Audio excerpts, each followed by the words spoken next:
Diabetes এবং kidney রোগ দুটোই যদি একটি ব্যক্তিকে আক্রান্ত করে থাকে বা ডিজিজ ক্যারি করে, দুইয়ের মধ্যে আসলে গুরুত্বপূর্ণ কোনো সম্পর্ক রয়েছে কিনা শুরুতে জানবো আপনার কাছে। ডেফিনেটলি আপনি যেটা প্রথমেই বলেছেন যে ডায়াবেটিস, আমাদের দেশে ডায়াবেটিস রোগীর সংখ্যা প্রায়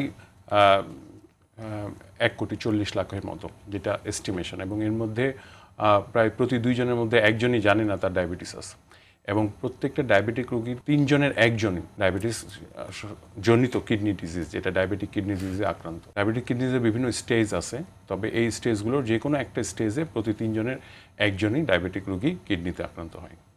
এই যে ডায়াবেটিক রোগীরা কিডনিতে আক্রান্ত হচ্ছে, তাদের মধ্যে অনেকে জানেনই না যে তারা কিডনি জটিলতায় ভুগছে। সেগুলোতে আসবো, কিন্তু একটু জানা জরুরি যে ডায়াবেটিস হয়েছে কিনা, বোঝার কোনো উপায় রয়েছে কিনা। কারণ অনেকেই দীর্ঘদিন ধরে ডায়াবেটিস রোগে আক্রান্ত, এটি জানে না, কিন্তু কিডনি সংক্রান্ত জটিলতা নিয়ে বহিঃপ্রকাশ করছে।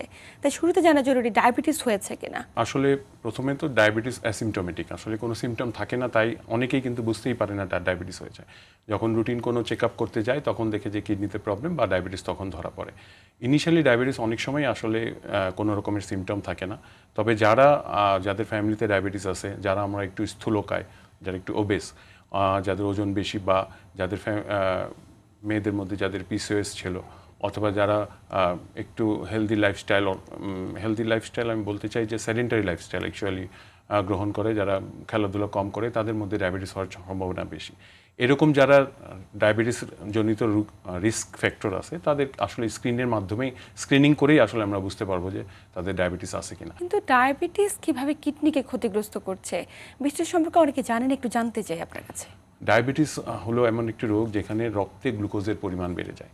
যখন রক্তে গ্লুকোজের পরিমাণ বেড়ে যায়, এই প্রত্যেকটা কম্পোনেন্টই ব্লাডে যখন কিডনির কাজ হলো আমাদের মেইনলি এই যে ওয়েস্ট প্রোডাক্টগুলো আছে এটাকে ছেঁকে বের করে দেওয়া। এই গ্লুকোজ বেশি যাওয়ার কারণে এই কিডনির যে নেফ্রনগুলো আছে, এই নেফ্রনগুলো ডায়াবেটিসের জন্য ক্ষতিগ্রস্ত হয়। এটাই আস্তে আস্তে যখন একটা পর্যায়ে চলে যায় যে ডায়াবেটিস আর কিডনিগুলো বেশি কাজ করতে পারে না, তখনই আসলে ডায়াবেটিক জনিত কিডনি রোগগুলো প্রকাশ পায়। আমরা কি করে বুঝবো যে এই ডায়াবেটিস রোগটি আমাদের কিডনিকে ক্ষতিগ্রস্ত করছে কিনা? যেহেতু আমরা সবসময় বলি কিডনির রোগগুলো নীরব ঘাতক, কিডনিকে নীরব ঘাতক বলা হয়ে থাকে, তাহলে কি প্রাথমিক অবস্থায় বোঝার কোনো উপায় রয়েছে? প্রাথমিক অবস্থায় আসলে বোঝার খুব একটা উপায় নেই। আমরা রুটিন স্ক্রিনিং করি। আমরা যখনই একটা পেশেন্ট টাইপ 2 ডায়াবেটিস নিয়ে ডায়াগনোস হয়, তাদের আমরা প্রথম দিকেই অ্যাকচুয়ালি তার ইউরিনে অ্যালবুমিন, এক ধরনের প্রোটিন, এটা যাচ্ছে কিনা আমরা এটা যাচাই করি। যদি এটা মোর দেন 30-এর উপরে হয়, তখনই আমরা বলি যে এটা মাইক্রো অ্যালবুমিনিয়া। এইটা যখনই প্রকাশ পায় তখন থেকে আমরা বলি যে ডায়াবেটিসে কিডনি আক্রান্ত হচ্ছে। তো এটা হলো প্রাথমিক লক্ষণ।